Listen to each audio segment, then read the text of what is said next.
Olá, aluno! Seja bem-vindo a essa terceira aula da disciplina de Estruturas Algébricas. Eu sou a professora Alessandra e nessa aula nós vamos estudar exatamente esse conceito que dá o nome à nossa disciplina, que são as estruturas algébricas. Então, nós vamos conhecer o que são essas estruturas, que são conceitos essenciais para o desenvolvimento da álgebra abstrata, da álgebra moderna. Então, nós já estudamos a respeito de relações, de demonstrações, e nós estudamos também algumas características de dois conjuntos numéricos importantes. O conjunto dos números naturais, com suas operações usuais, com as suas propriedades, e o conjunto dos números inteiros, também com as suas operações e propriedades, avaliando o algoritmo da divisão, o algoritmo euclidiano, a divisibilidade, a possibilidade de utilizar a divisibilidade enquanto relação de equivalência, construindo classes de equivalência, conjunto quociente. Então, agora, com base em muitos desses conhecimentos, nós vamos estudar as estruturas algébricas. Qual que é o nosso objetivo? Identificar um padrão, uma regularidade entre diferentes estruturas, compostas por diferentes conjuntos com operações. E buscar, então, a partir de um conceito, seja ele grupo, seja ele anel, a unificação de toda essa estrutura. Então, aquele conjunto com aquelas operações, com propriedades. Então, buscar relacionar os diferentes conjuntos que nós temos, conjuntos numéricos, de matrizes, de funções, e observá-los a partir de um mesmo ponto de vista, no sentido de avaliar as suas propriedades associadas a cada uma de suas operações. Então, esse é o objetivo com o estudo das estruturas algébricas. E sempre que possível, nós vamos associar com os conjuntos que nós já conhecemos, que são os conjuntos numéricos, os conjuntos de matrizes e entre outros. Vamos acompanhar no quadro, então, como serão organizados os tópicos dessa aula. Nós vamos iniciar pelo estudo do que é uma estrutura algébrica e algumas estruturas algébricas elementares. E é a partir delas que nós conseguimos avaliar os grupos e também podemos estudar os chamados anéis. Então, o nosso enfoque será sobre essas duas estruturas. A estrutura de grupos, com a sua definição, as suas propriedades, alguns exemplos importantes, e como avaliar um subgrupo. Em relação aos anéis, a definição, as suas propriedades, exemplos importantes de subanéis. Então, nós vamos manter uma estrutura similar nesses estudos, mas é importante sempre procurar diferenciar essas estruturas entre si, porque são as principais que nós temos na álgebra e nós vamos observar que elas estão presentes nas mais diversas situações.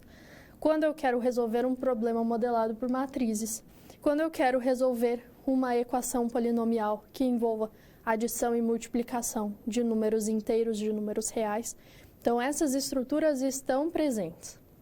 Mas, ao longo da história, os conjuntos numéricos, principalmente com as suas operações, eles foram sendo estudados, primeiro com o enfoque na aplicação, então, desenvolver o conjunto dos números inteiros para se trabalhar com os positivos, os negativos e o zero, desenvolver os racionais, os irracionais. Então, tudo isso foi sendo realizado devido a algumas motivações práticas. Mas também houve uma preocupação com a estrutura de todo esse campo de conhecimentos.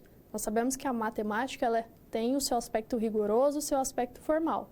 Então, quando eu quero definir um conceito matemático, eu preciso adotar uma certa estrutura, um certo aspecto rigoroso, para que esteja bem definido aquele objeto, aquele conceito.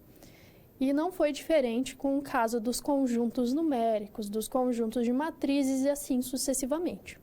Foi a partir da preocupação com a axiomatização, com a estrutura dos conjuntos numéricos, com as suas operações, que foram sendo desenvolvidas algumas estruturas, principalmente a estrutura de anel. Ela foi sendo desenvolvida como uma consequência dessa preocupação com a axiomatização dos conjuntos numéricos.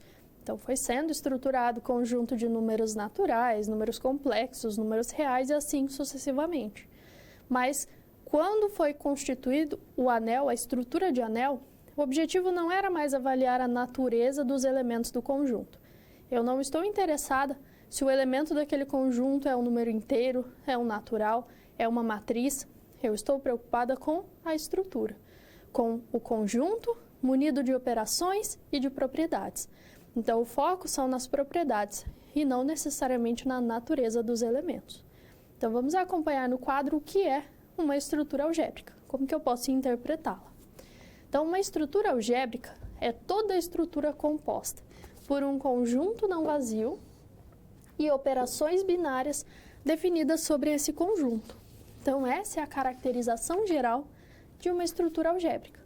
Qual que seria um exemplo de estrutura algébrica? Quando eu tomo o conjunto dos números naturais, com a adição usual e com a multiplicação usual, eu tenho uma estrutura algébrica. É um conjunto não vazio com operações binárias. O conjunto dos números reais com a operação de adição é uma estrutura algébrica. Eu tenho um conjunto não vazio e tenho uma operação sobre ele. Por que é uma operação binária? É uma operação do produto cartesiano de A com ele próprio em A. E ela vai ser avaliada da seguinte forma. Essa operação binária converte cada par AB de números ou de elementos pertencentes ao conjunto A com o elemento C, que é fruto dessa operação aplicada sobre A e B.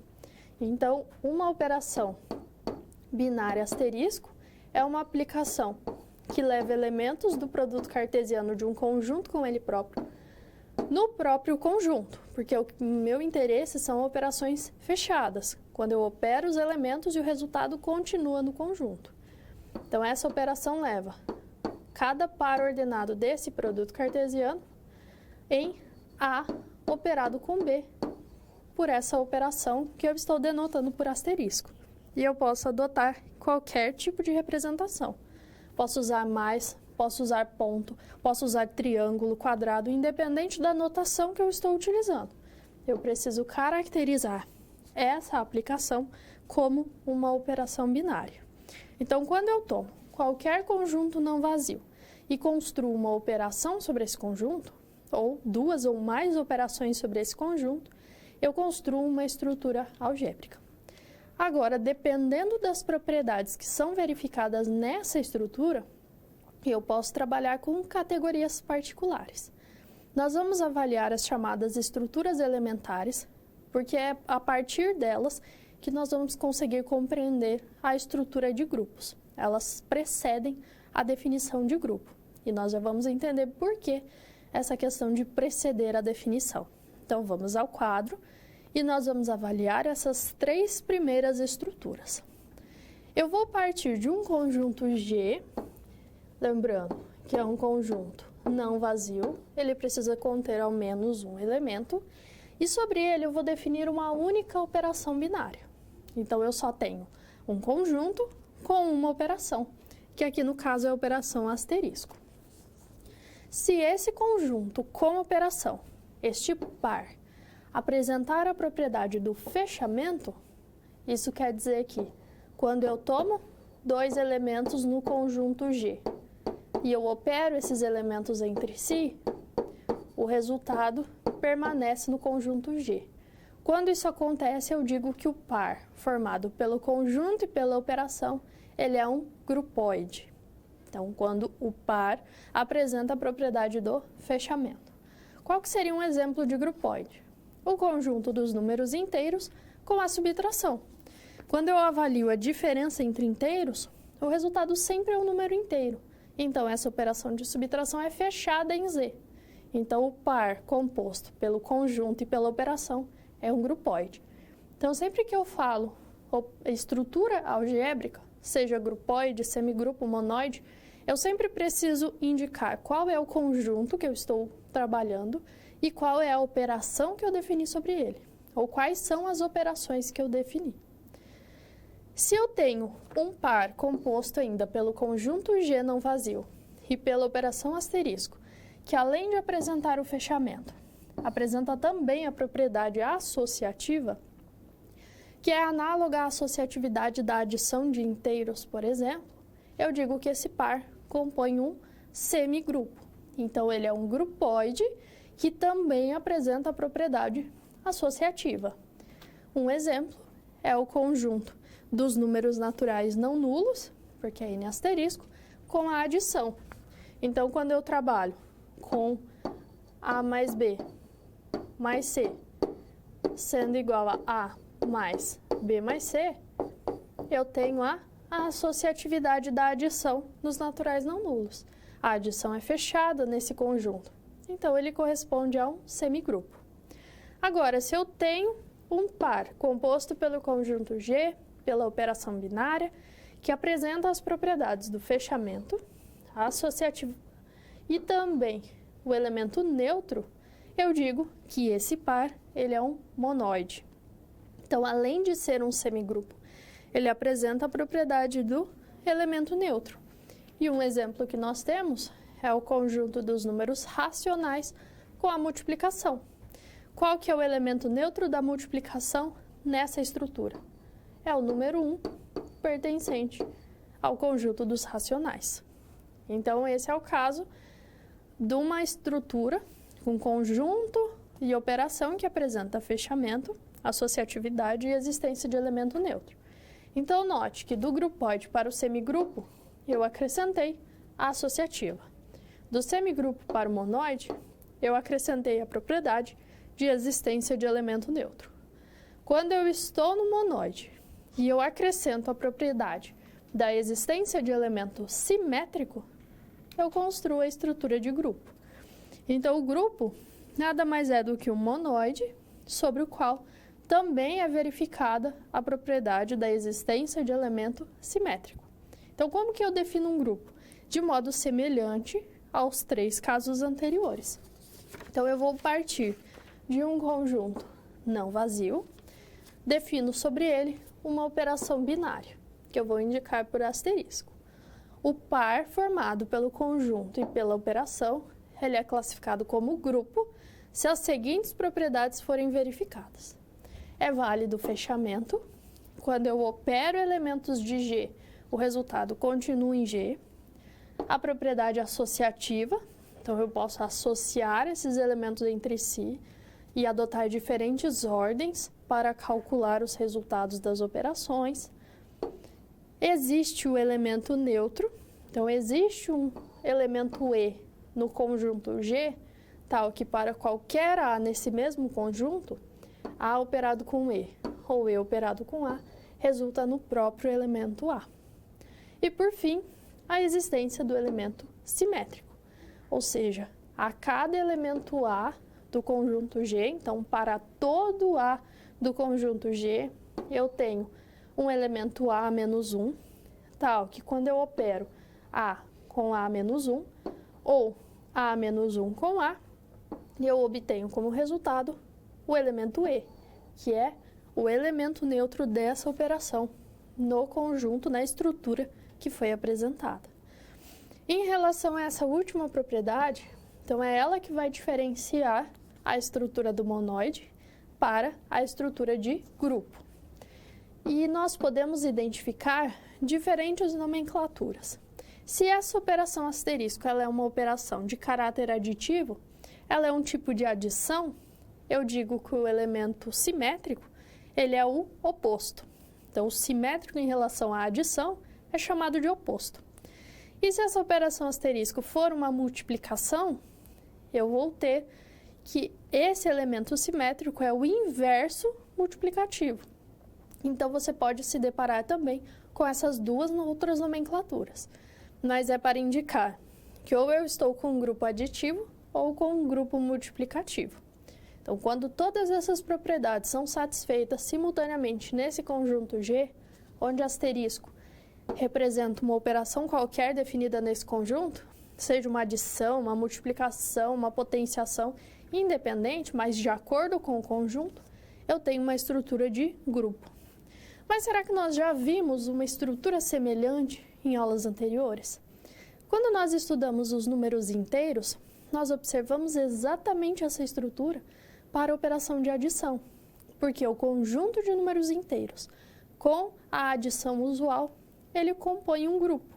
Ele vai apresentar a propriedade do fechamento, existência de elemento neutro, existência de elemento oposto, porque é uma adição, e também a propriedade associativa. Então, um exemplo que nós temos é o conjunto de números inteiros com adição. Por isso que é importante sempre estabelecer um paralelo entre os conjuntos que nós já conhecemos, as estruturas que nós já estudamos, com essas novas formalizações que nós temos, que no caso foi a formalização do conceito de grupo. Vamos avaliar agora a partir de um diagrama para entender melhor o que é essa questão do fechamento de uma operação.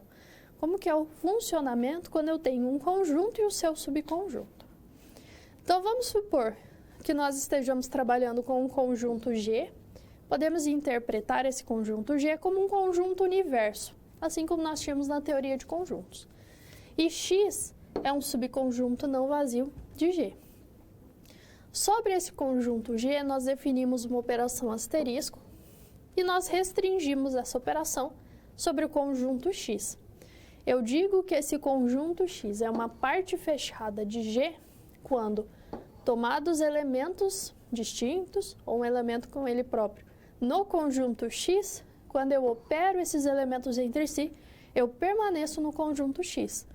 Então, aqui nós temos a ilustração pelos diagramas, que tomados dois elementos x e y quaisquer no conjunto X, o resultado da operação entre eles permanece no conjunto X. Isso é dizer que o conjunto X ele é parte fechada para essa operação. A operação é fechada em X. E no caso de um conjunto não ser fechado, isso quer dizer que quando eu tomo esse conjunto Y contido em G, não vazio, pode existir uma situação em que eu tomo dois elementos no conjunto Y, mas quando eu opero esses elementos entre si, o resultado não está em Y. Está no meu universo, mas não está no conjunto Y. Isso é dizer que um conjunto, então, não é parte fechada para uma operação. Então, o primeiro conjunto X é parte fechada e o segundo, o Y, ele não é parte fechada. Então, essa é uma forma de ilustrar a ideia do fechamento de uma operação. Eu posso operar os elementos entre si de diversas formas, independente de quais são esses elementos, e sempre o resultado vai permanecer naquele conjunto. E quais seriam exemplos de grupos? Nós já estudamos conjuntos numéricos e nós podemos construir grupos a partir deles. Nós já estudamos os naturais e os inteiros. Quando nós consideramos a operação usual de adição, são grupos os inteiros com adição, racionais com adição, reais com adição e complexos com adição. Por que a estrutura composta por N e mais não é um grupo? Porque quando nós avaliamos as propriedades dessa estrutura, nós observamos que não era satisfeita a propriedade da existência de elemento oposto ou simétrico em relação à adição.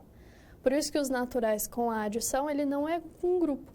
E isso diferencia essas duas estruturas, os naturais com os inteiros. Nós vimos que o acréscimo da existência de elemento neutro torna agora Z, com a adição, uma estrutura de grupo.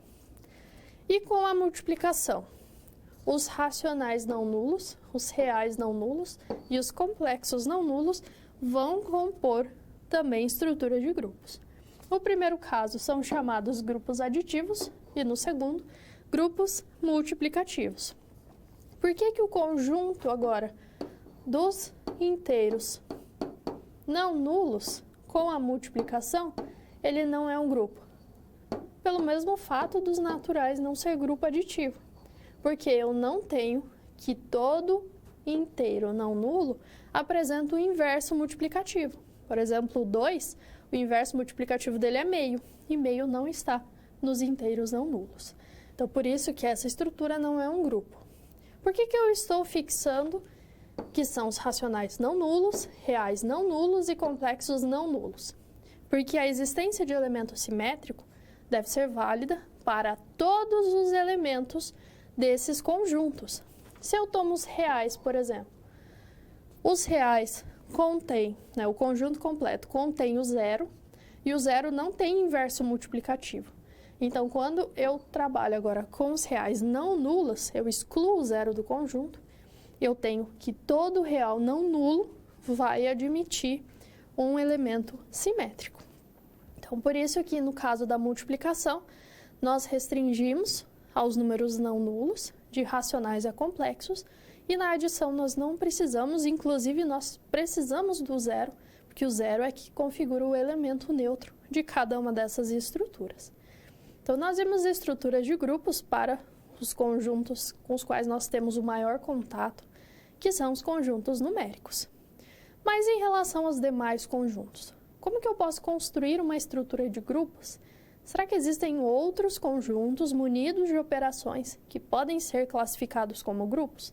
Então, eu gostaria que você refletisse a respeito dessa questão, enviando as suas contribuições, as suas dúvidas, e em seguida continuaremos estudando essa estrutura.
Nós analisamos, então, exemplos de grupos derivados de conjuntos numéricos.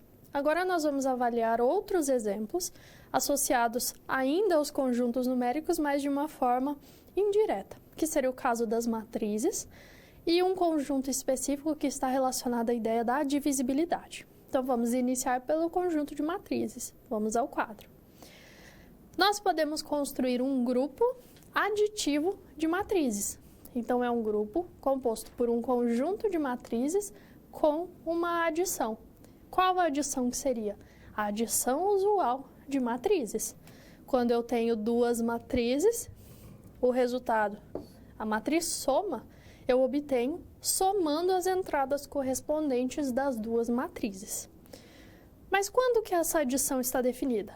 Quando as duas matrizes envolvidas, ou o conjunto de matrizes envolvidas, são todas de mesmo tamanho.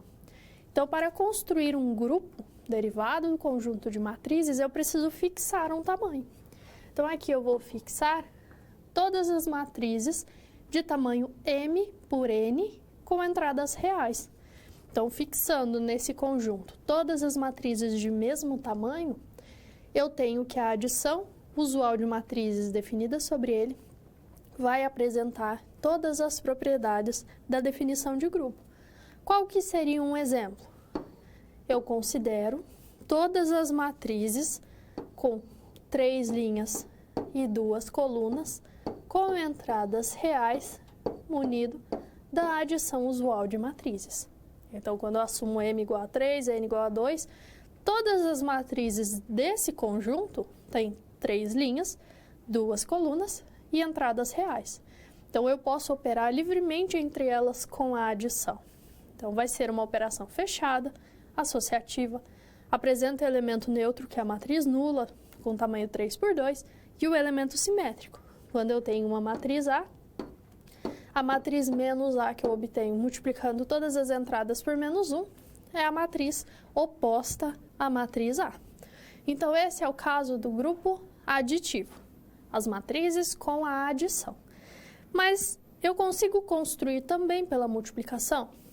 Também consigo construir um grupo multiplicativo de matrizes. Mas, nesse caso, eu preciso restringir não somente o tamanho. Eu sei que esse grupo, para ser um grupo, é necessário que exista a propriedade de elemento simétrico. Se eu estou com a multiplicação, seria o inverso multiplicativo. O que é o inverso multiplicativo de uma matriz A? É a sua matriz inversa. Então, pensando nessa última propriedade, ela só vai ser satisfeita se as matrizes envolvidas forem todas inversíveis.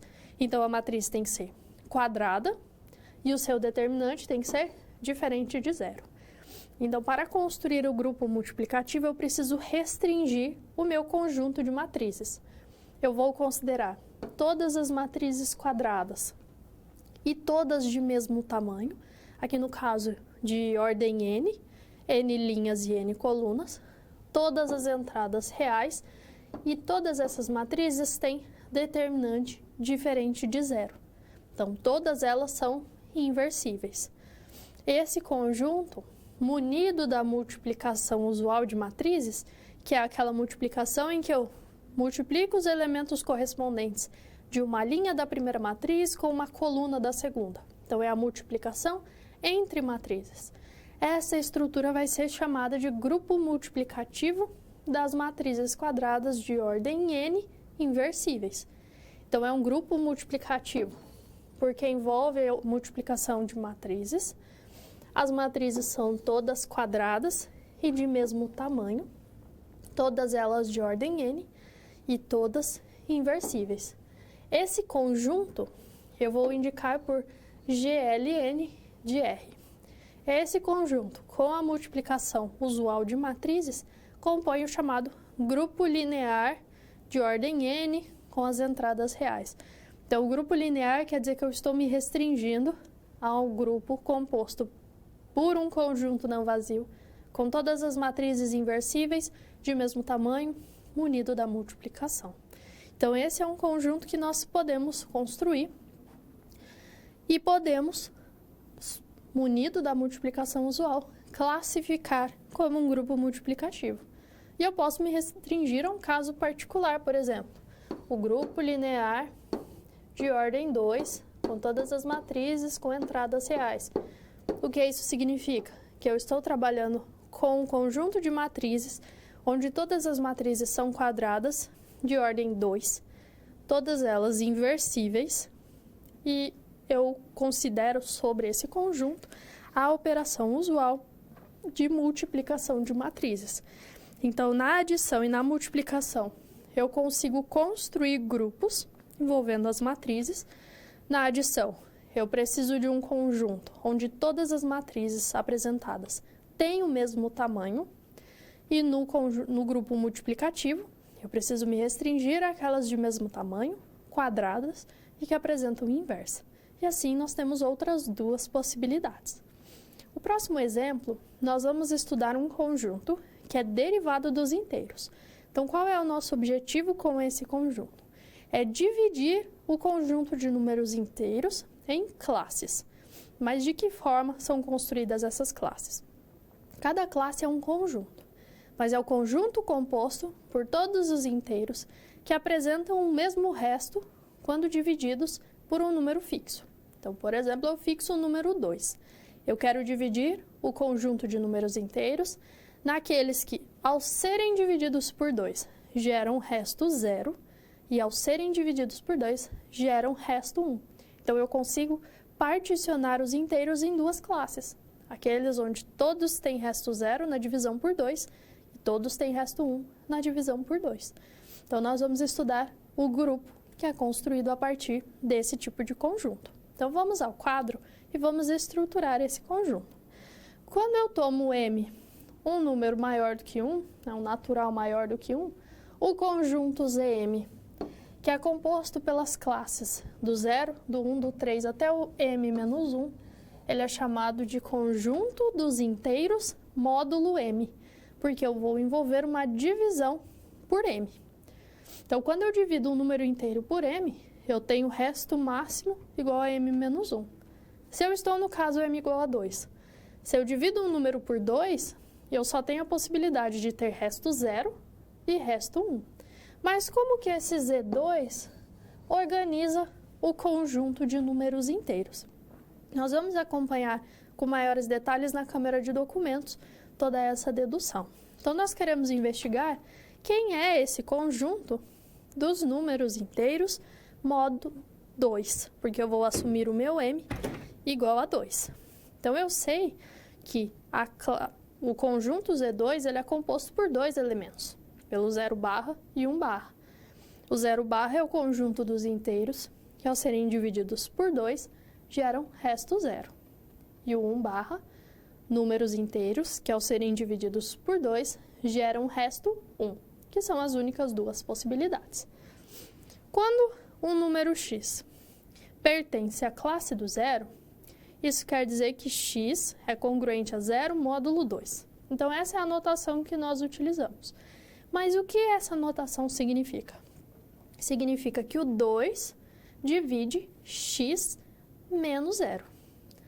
Então, 2 é um número que divide o número inteiro x menos 0. Bom, x menos 0 eu sei que é x.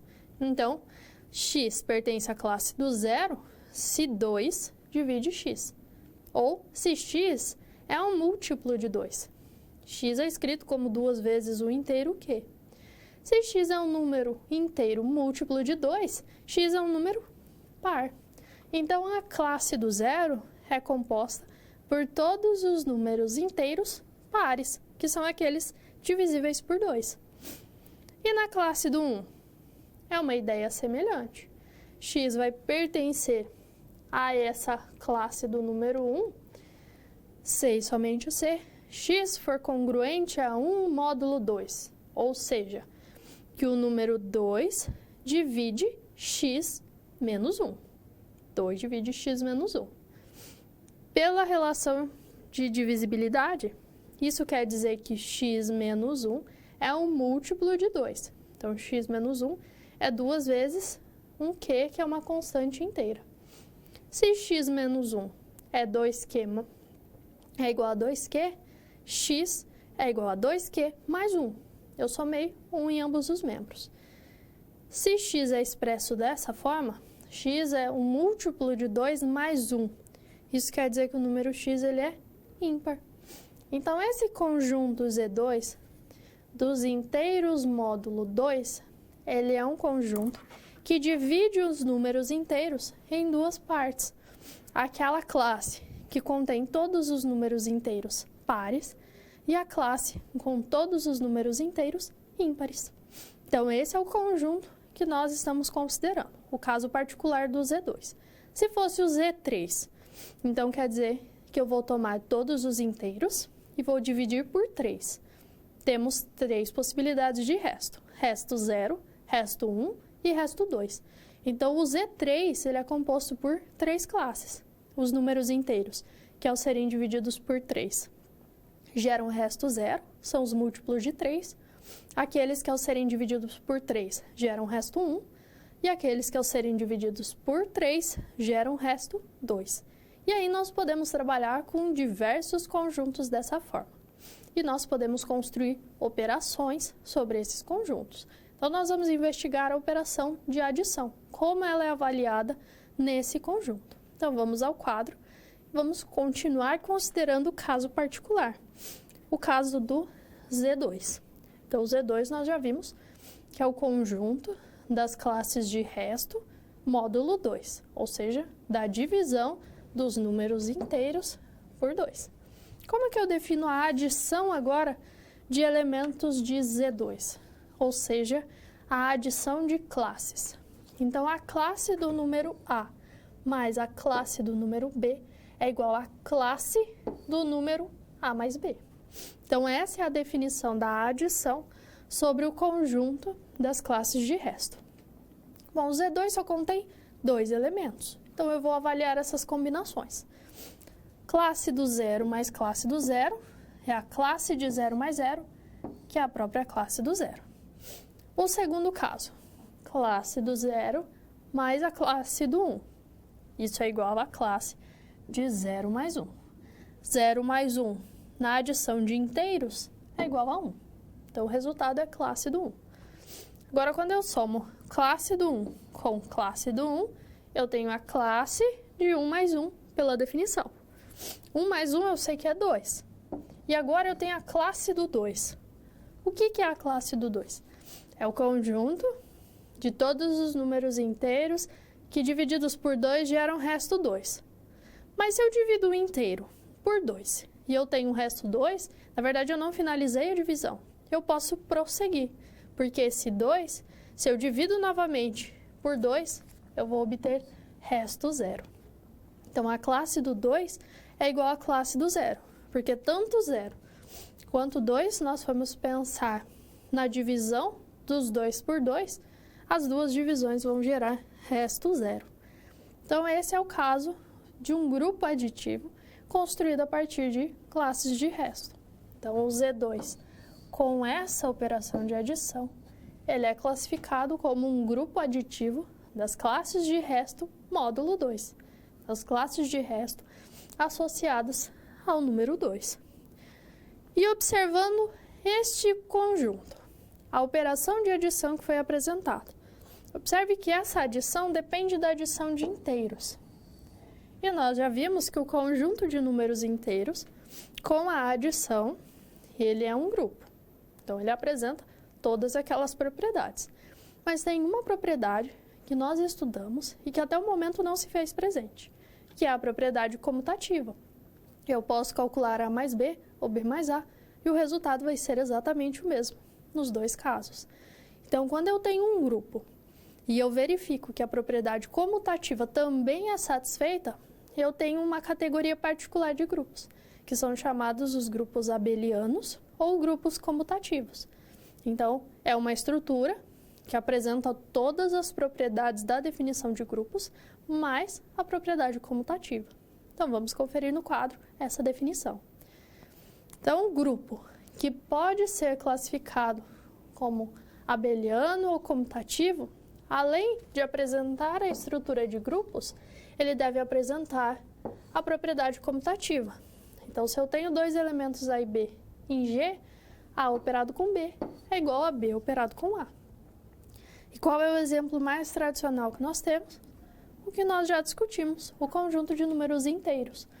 Então, os inteiros com a adição compõem um grupo abeliano, um grupo comutativo.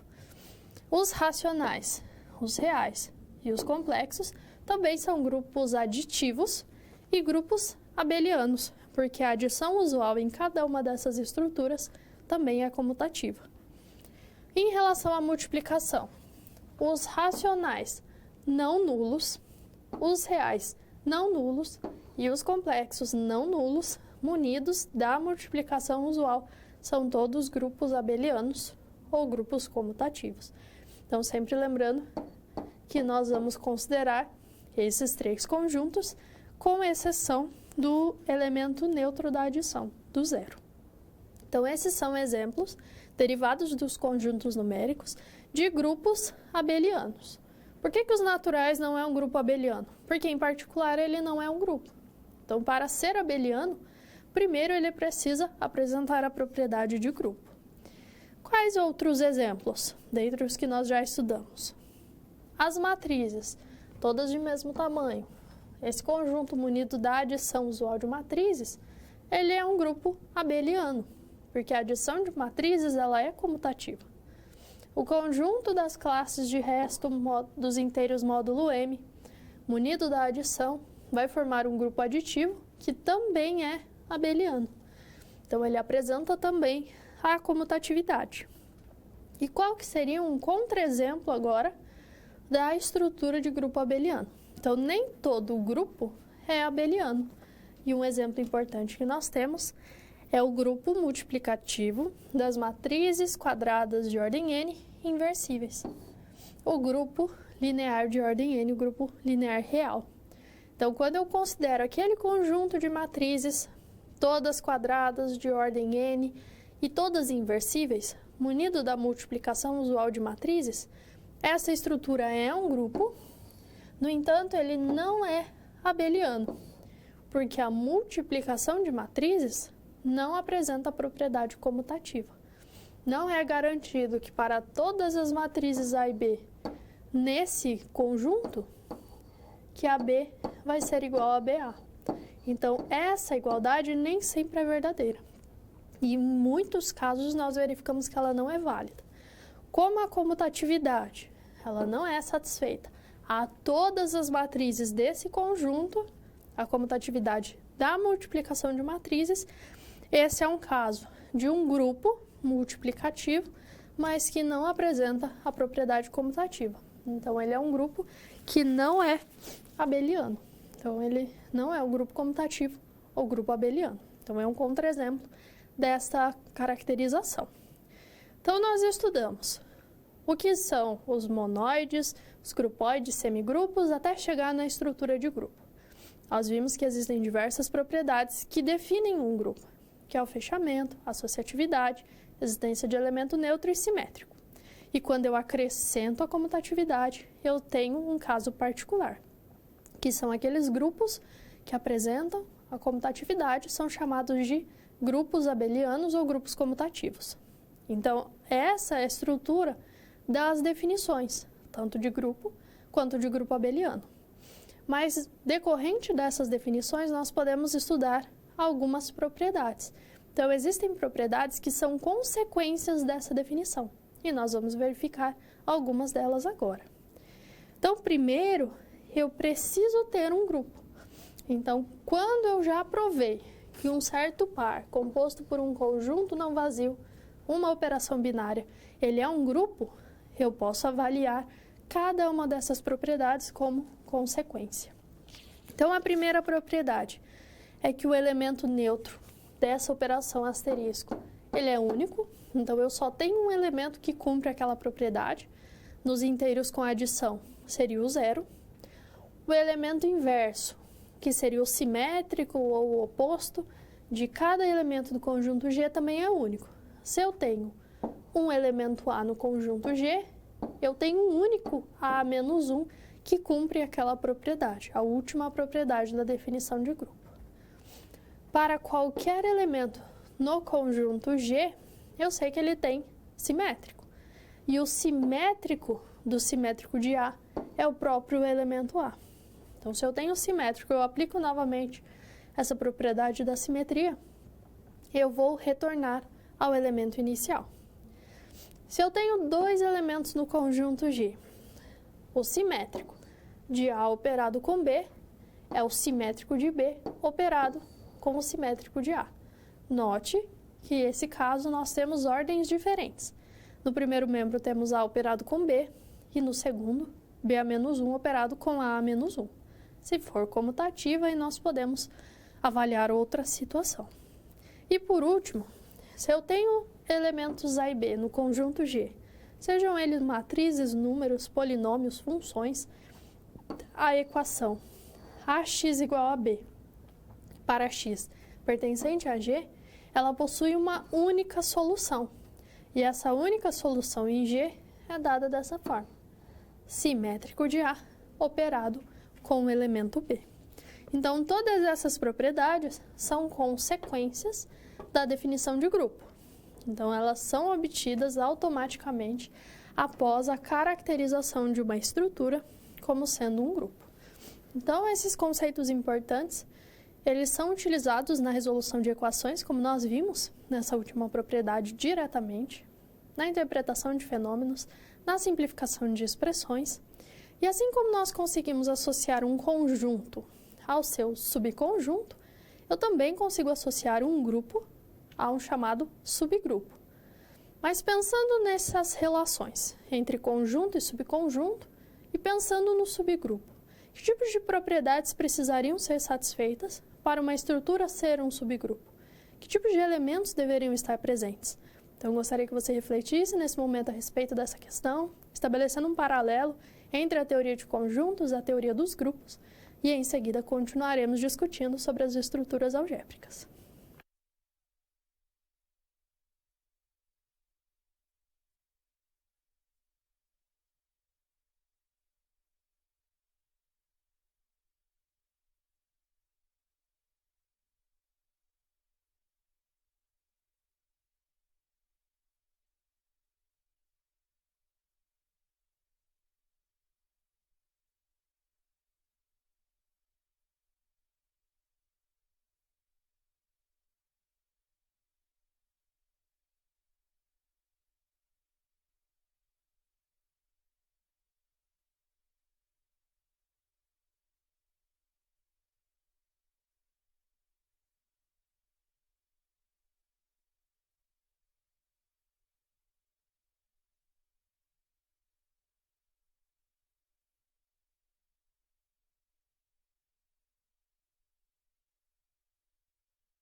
Bom, então nós queremos agora definir um subgrupo partindo de um determinado grupo.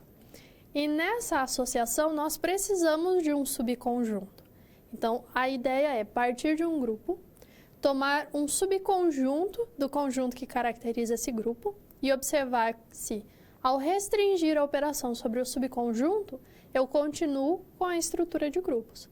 Se permanece essa estrutura, eu digo que foi formado um subgrupo.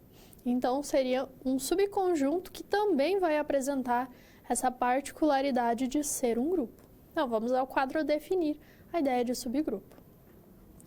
Nós vamos tomar inicialmente um grupo, então eu já tenho uma estrutura de grupos, um conjunto não vazio, com uma operação que apresenta todas as propriedades, e vou tomar um subconjunto não vazio desse conjunto G. Então, ele precisa ser não vazio, porque nós vamos nos espelhar na definição. Então, este par, composto por H, e pela operação do grupo restrita a H, ele vai ser chamado de subgrupo do grupo G, se forem satisfeitas duas condições. H for fechado para a operação considerada, a restrição dessa operação sobre H, e em particular, quando eu analiso somente o H munido dessa operação, ele apresenta uma estrutura de grupo. Então, um subgrupo é, em particular, um grupo, mas que quando eu restringo a operação do grupo sobre o subconjunto, essa operação continua fechada. Então, nós temos alguns exemplos importantes. Nós temos os chamados subgrupos triviais, que são aqueles que sempre estão presentes. Um subgrupo trivial do grupo G é aquele grupo onde o conjunto é composto somente pelo elemento neutro. É um conjunto não vazio, ele vai apresentar a todas as propriedades. E um outro subgrupo é o próprio G, porque um conjunto sempre está contido nele próprio. Então, esses são dois subgrupos que sempre estão presentes, independente das características do grupo.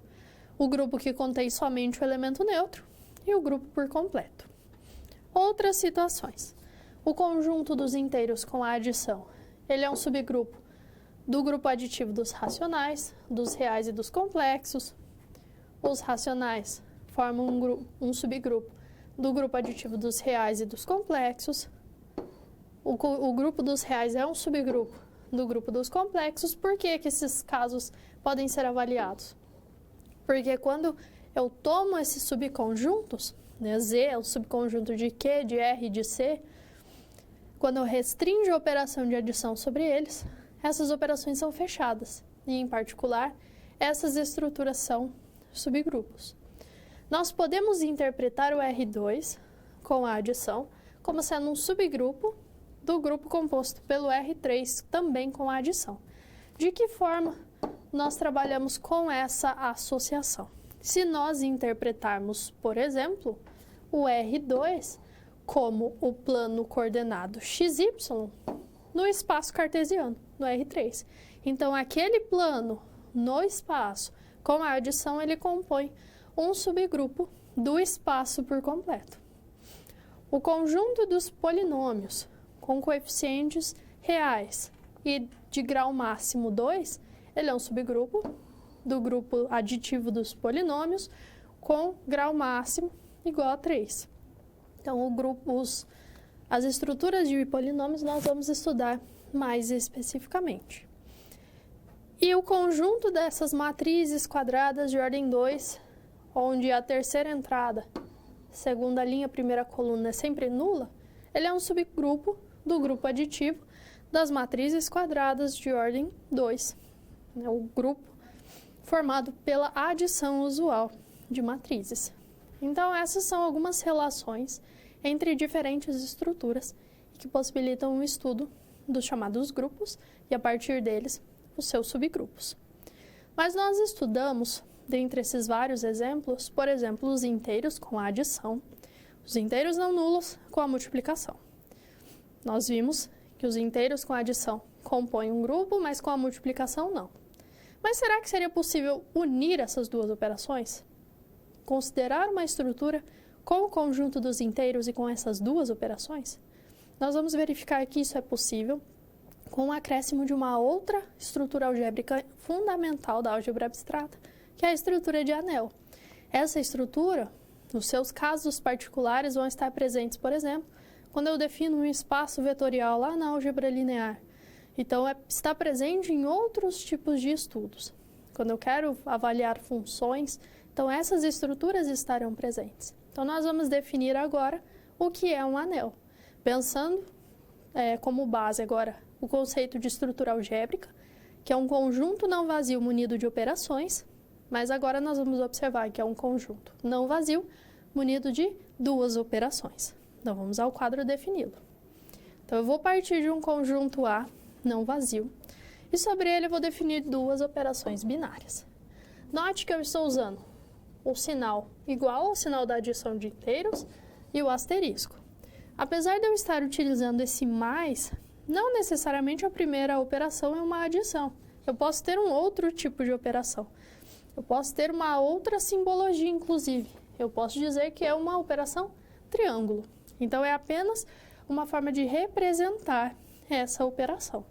Então, não necessariamente é uma adição. Pode ser qualquer tipo de operação binária sobre esse conjunto.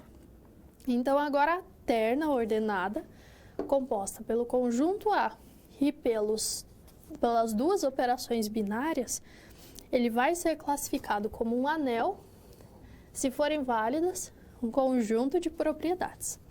Nesse estudo, nós vamos separar essas operações entre si, avaliar cada uma delas de forma independente e depois nós vamos unir as duas operações. Então, pensando na primeira operação, essa que foi representada por mais.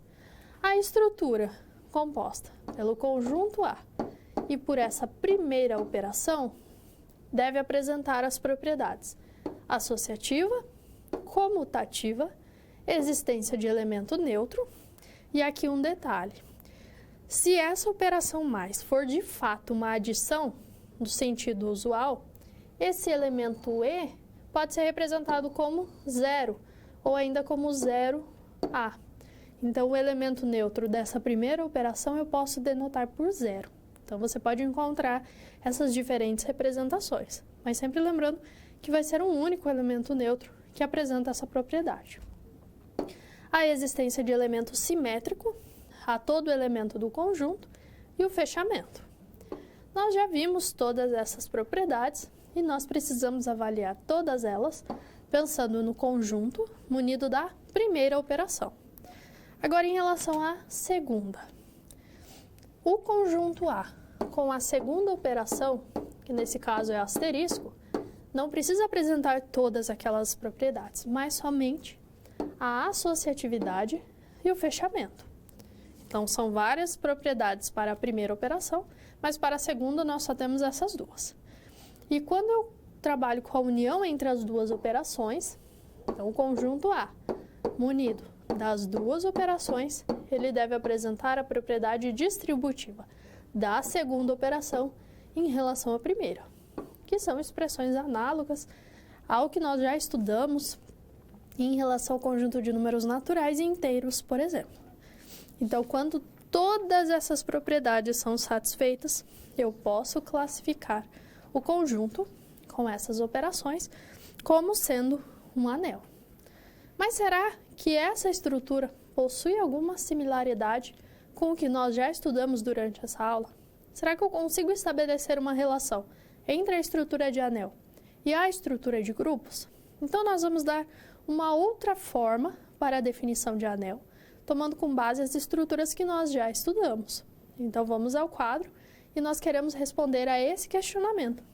Quais são as semelhanças e as diferenças entre essas duas estruturas?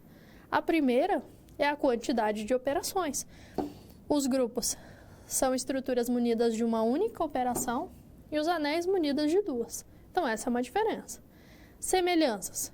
Os conjuntos envolvidos nos dois casos precisam ser não vazios. E como que eu relaciono uma definição com a outra?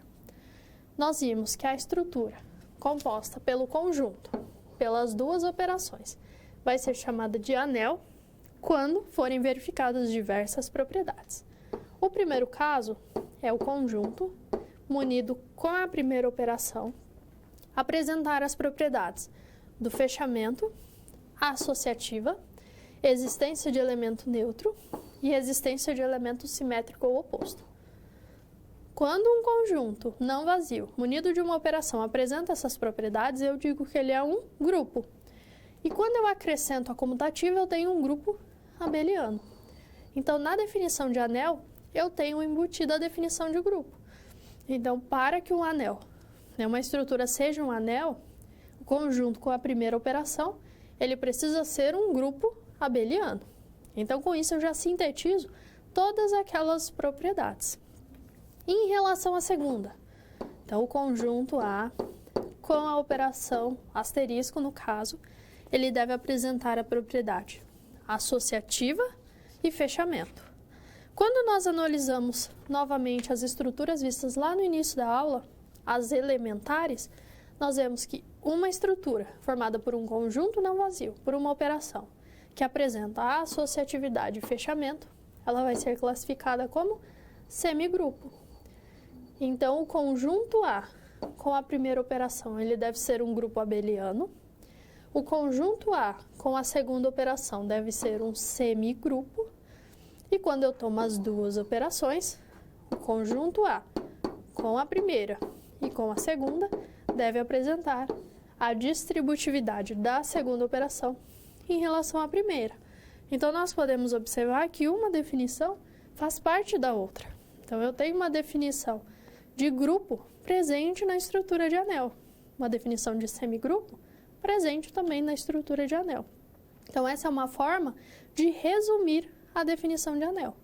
Então, a estrutura, o conjunto com a primeira operação tem que ser um grupo abeliano, o conjunto com a segunda operação tem que ser um semigrupo, e o conjunto com as duas operações precisa apresentar a distributividade. E garantindo que essa estrutura ela é um anel, eu posso observar propriedades que também são consequências dessa definição. E de que forma elas são consequências? Porque nós temos essa associação com um grupo. Então, muitas das propriedades lá dos grupos também vão ser verificadas nesse caso. Então, vamos acompanhar um resumo dessas propriedades no quadro. Então, se eu tenho uma estrutura de anel, aquele elemento neutro da primeira operação, ele é o elemento nulo da segunda, aqui representando por 0, ou poderia ser representado por E. Nós temos a presença da regra do sinal, eu consigo avaliar essa relação envolvendo simétricos de elementos, com a primeira e com a segunda operações. É válido o cancelamento, semelhante ao que nós tínhamos nos inteiros. É válida a unicidade, tanto do elemento neutro quanto do elemento simétrico em relação à primeira operação. Eu consigo definir a diferença como um caso particular, como uma combinação da soma com o oposto, e eu consigo estruturar uma potenciação. De que forma? Eu construo essa potência assumindo que x elevado ao expoente 1 é o próprio elemento x, e os demais eu avalio por recorrência. Então, x elevado a 2 é x elevado a 1 operado com x. X elevado a 3 é x operado com 2. X elevado a 2 operado com x. E assim sucessivamente. Então, essas são as características, algumas propriedades que são consequências da definição de anel. E o que é importante estudar a partir dessa definição de anel? Quais são os elementos principais que compõem essa definição? A nossa próxima atividade busca avaliar esse resumo da definição de anel, destacando os principais elementos. Vamos conferir o enunciado. Então, aqui nós temos diferentes justificativas, todas relativas à estrutura de anel. O objetivo é avaliar essas justificativas, considerando a definição de anel, e observar quais delas, ou qual delas, estaria compatível com a definição de anel.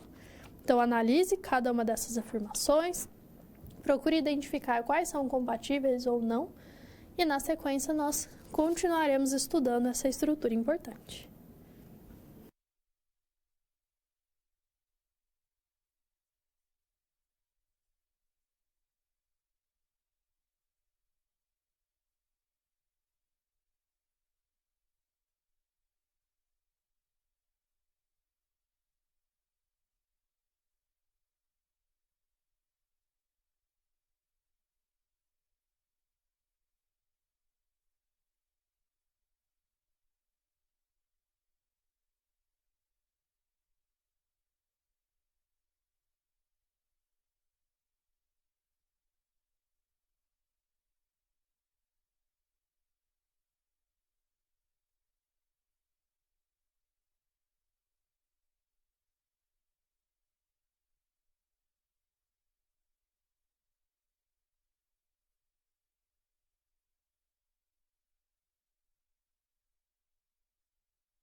Vamos avaliar, então, cada uma das afirmações apresentadas e conferir quais estão adequadas ou qual está adequada com a definição de anel. Vamos ao quadro. A primeira afirmação diz que o anel é um conjunto numérico com operações usuais de adição e multiplicação e possui determinadas propriedades. Por que essa afirmação não está adequada? que o anel não precisa ser composto necessariamente por um conjunto numérico. Eu posso ter um anel de matrizes ou um outro tipo de anel. Anel é um conjunto qualquer que apresenta determinadas propriedades. Também está incompatível. Não é um conjunto qualquer. Ele contém um conjunto não vazio. Contém duas operações e aí nós temos as propriedades. Anel é um conjunto qualquer, não vazio, com operações que goza de determinadas propriedades. Então, essa terceira afirmação está compatível com a definição. Anel é um conjunto não vazio, juntamente com um par de operações. Mas faltou indicar que existem propriedades, por isso que essa quarta afirmação não está compatível. Então, apenas a terceira afirmação está adequada com a definição de anel. Então, o anel possui um conjunto não vazio, duas operações binárias definidas sobre esse conjunto, seja ele qual for, seja de matrizes, polinômios, entre outros, e essa estrutura apresenta diversas propriedades. Vamos retornar ao famoso conjunto dos números inteiros com as suas operações usuais. Ele compõe uma estrutura de anel. Os inteiros com a adição e com a multiplicação usuais. Se nós compararmos a estrutura que nós vimos dizer com a definição de anel, nós vamos observar exatamente as mesmas propriedades. No entanto, na estrutura de Z, no anel dos inteiros, outras propriedades são verificadas. E é com isso que possibilita a identificação de subcategorias de anéis. Assim como eu tenho um grupo, e o caso particular dos grupos abelianos, eu tenho um anel e as suas categorias particulares. Então, vamos ver duas delas no quadro. Essas categorias são chamadas de casos notáveis. Então, quando eu tenho um anel em que a segunda operação apresenta a propriedade comutativa, então, além de ser anel, a segunda operação é comutativa, eu digo que esse anel ele é um anel comutativo. Se eu tenho a definição de anel e, além de toda essa estrutura, existe um elemento neutro para a segunda operação, para aquela operação asterisco, eu tenho que esse anel vai ser um anel comunidade. Então, ele apresenta o elemento neutro da segunda operação. Se for uma multiplicação usual, essa segunda operação, eu posso dizer que esse elemento neutro é o número 1, ou é 1 índice A para associar ao conjunto A. Então, essas duas categorias são casos particulares. Então, eu tenho os anéis comutativos. Então, com a primeira operação, não existe mudança. Na segunda, eu acrescento a comutativa. No anel com unidade, também não altero a primeira operação. Eu apenas acrescento uma propriedade para a segunda. E nós temos casos de anéis que apresentam as duas propriedades ao mesmo tempo, que seriam esses exemplos. O conjunto dos números inteiros com a adição e multiplicação usuais. A multiplicação é comutativa, a sua unidade é o número 1, por isso que ele é um anel comutativo com unidade. O mesmo é válido nos racionais, nos reais e nos complexos, observando agora que são duas operações, uma adição e uma multiplicação usuais. Mas nem sempre um anel é comutativo e com unidade ao mesmo tempo. Nós temos duas situações. Quando eu tomo o conjunto das matrizes quadradas de ordem 2 com entradas reais e eu considero sobre esse conjunto a adição e a multiplicação de matrizes, as operações usuais, eu tenho que essa estrutura é um anel, porque eu tenho o grupo abeliano, eu tenho o semigrupo e a distributividade. Então, essa estrutura é um anel. É um anel com unidade. Qual que é o elemento neutro da multiplicação de matrizes nesse conjunto? É a matriz identidade. Matriz 1, 0, 0, 1. Só que esse anel não é comutativo. Porque nós vimos que a multiplicação de matrizes, ela não é comutativa. Então, esse é um exemplo de um anel com unidade que não é comutativo. Uma outra situação. Vamos considerar um conjunto derivado dos inteiros. Eu vou construir aqui o NZ. Considerando n igual a 2, o que seria o conjunto 2e? É o conjunto formado por todos os números inteiros múltiplos de 2. Então, o 2e, ele contém infinitos elementos, inclusive o menos 4, o menos 2, o 0, 2, 4, 6 e assim sucessivamente. Então, são todos os números inteiros múltiplos de 2. O 3e, inteiros múltiplos de 3. 4z, inteiros múltiplos de 4. E assim sucessivamente, com n natural. Quando eu construo a estrutura 2e e eu considero a operação usual de adição de inteiros e a multiplicação usual de inteiros, o conjunto 2e com essas duas operações, ele é um exemplo de anel.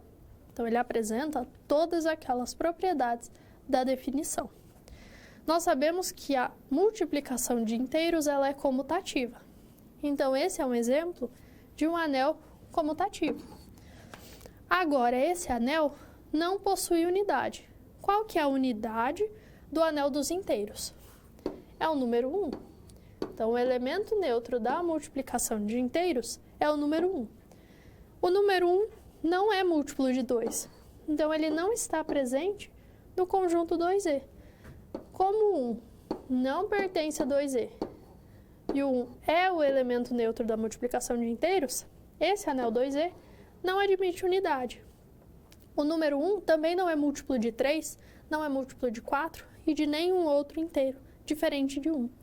Por isso que esses conjuntos n e z, munidos da adição e da multiplicação de inteiros, são subconjuntos, dos inteiros, eles formam anéis que são comutativos, mas que não admitem unidade. Então, não são anéis com unidade. Então, não é porque um determinado anel, que é comutativo, que ele também vai ser um anel com unidade. O contrário também vai ser verificado. Então, nós temos o conjunto com todos os anéis, eu tenho o subconjunto dos anéis comutativos, o subconjunto dos anéis com unidade, e eu tenho as interseções entre esses dois conjuntos. Então, essas são algumas categorias importantes de anéis. E nós observamos nesse último exemplo que nós tínhamos 2e, que é um subconjunto dos inteiros. Então, assim como eu tenho a caracterização de um grupo e de seu subgrupo, eu tenho a caracterização de um anel e o seu subanel. E é um estudo análogo ao que já foi realizado. Então, vamos ao quadro e vamos adequar agora essa definição. Então, eu vou partir de um anel A, eu considero um subconjunto não vazio dele, e esse conjunto S, com as duas operações que foram definidas sobre o anel A, ele vai ser chamado de subanel se as mesmas propriedades que nós vimos forem verificadas. Se esse conjunto é fechado em relação às duas operações, seja uma adição, multiplicação ou outros tipos de operações, e em particular ele seja um anel. Então é a mesma ideia do subgrupo, mas adaptada agora ao caso do anel. Então essa é a definição de subanel. Mas como que eu investigo um subanel sem necessariamente recorrer à definição? Eu posso usar um resultado. Eu digo que um subconjunto S, munido das operações definidas de A, um subconjunto não vazio, ele é um subanel do anel A se forem válidas as seguintes condições. O conjunto for não vazio, quando eu tomo dois elementos do subconjunto, a diferença entre eles está no conjunto e também a segunda operação aplicada sobre eles gera também um elemento do conjunto. Então, o x operado com y permanece no conjunto. Então, garantindo que o subconjunto é não vazio, que nós temos a diferença ou a subtração como sendo uma operação fechada em S, e que a segunda operação também é fechada em S, eu tenho a existência de um subanel. E com essa afirmação, com essa proposição, eu vou ter uma forma equivalente de estudar a definição de subanel. Então, existem alguns subanéis triviais, assim como nós tínhamos dos grupos, que são os subanéis, que contém todos os elementos do conjunto que compõem o anel, ou que contém somente o elemento neutro da primeira operação. Então, esses dois anéis são subanéis triviais, e agora os demais subanéis são todos chamados de subanéis próprios. E aquelas estruturas que nós já vimos, 2E, 3E, 4Z e assim sucessivamente, com as operações usuais de adição e multiplicação de inteiros, são também subanéis. Então, esses são alguns conhecimentos importantes relativos à definição de grupo, de anel, dos subgrupos, subanéis e as categorias particulares. Então, é importante que você estude cada uma dessas categorias, cada uma dessas estruturas de forma independente, mas que procure estabelecer relações também entre cada uma delas. Em caso de dúvidas, não se esqueça de participar do fórum da disciplina, do momento do chat atividade, encaminhando os seus questionamentos e as suas contribuições. Então, nós finalizamos esse primeiro estudo a respeito das estruturas algébricas. Desejo a você bons estudos e até a próxima!